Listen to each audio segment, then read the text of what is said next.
Now we're joined on set by Elizabeth, who will share her story. Elizabeth, when you're ready. Thank you.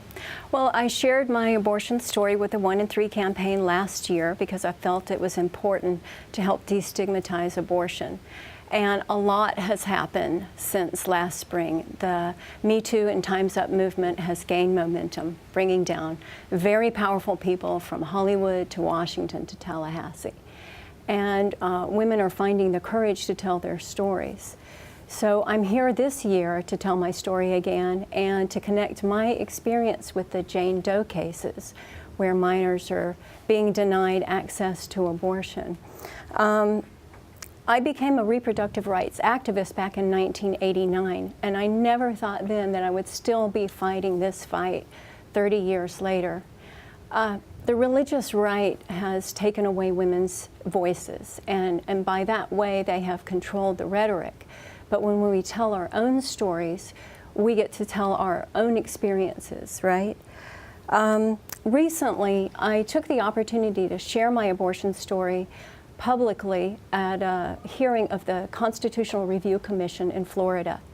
And they are reviewing changes to the Florida Constitution that would threaten abortion rights. I think it's very important for us to share our stories in many different ways. First of all, when you tell a friend your story, you just might find that she has a similar story. And when you tell it publicly, you soon find that many, many people have had similar experiences. But when you tell your elected officials, they have to take note, and they can no longer pretend that we don't matter in this story. My own abortion story happened many years ago. I was 34 years old. I was a student at Georgia State University. I was a full-time student. I was working 3 jobs to support myself. I had only known my boyfriend for a month, and it was just an impossible situation. We were not ready to take on the responsibility for parenthood. So by terminating my pregnancy, I was able to choose how and when to become a parent. A year later, I became pregnant again, same boyfriend, and I was nearing my graduation date, and I was 35 years old, and I said, now is the time. I'm ready for the responsibility. And that's why I'm the proud mother of an 18-year-old daughter. Both decisions, to have an abortion and to have a child, were my decisions to make, and I have never regretted either decision. And I shared this story with the Florida Constitutional Review Commission, and I emphasized the fact that because I chose to have an abortion before, I was able to be a better mother. And I don't think people get this connection that you have to be ready.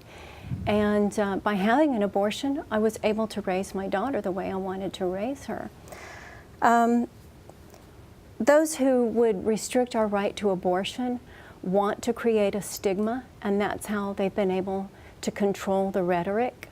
And we, by telling our stories, we will empower others, and we become a force to be reckoned with. So all I would like to say is trust women. Elizabeth, thank you so much. Thank you. What connections do you see between yourself and the Jane Doe cases? Well, when I saw Jane Doe's interview, I found similarities and differences. I guess the similarity is when she was talking about her decision to have the abortion, she was absolutely certain that that was the right thing for her. There was no wavering in her decision, even though many people tried to talk her out of it. When I found myself with an unintended pregnancy, I was also as certain as I could be that it was not time and that I needed to terminate the pregnancy. But our similarities stopped there, because the only hardship that I had was scraping together the $400 it took for the procedure. I was living in Atlanta at the time. It was simply a matter of making the appointment, having the procedure, and then going home. And what Jane Doe has had to face, she's had to face many hardships, many impediments, and she's already a traumatized young woman in her situation. So my heart goes out to all of these young women like the Jane Does that are having to go through so much, just to exercise their fundamental right to make their own decisions and to control their own destinies. Elizabeth, thank you so much for sharing. Thank you.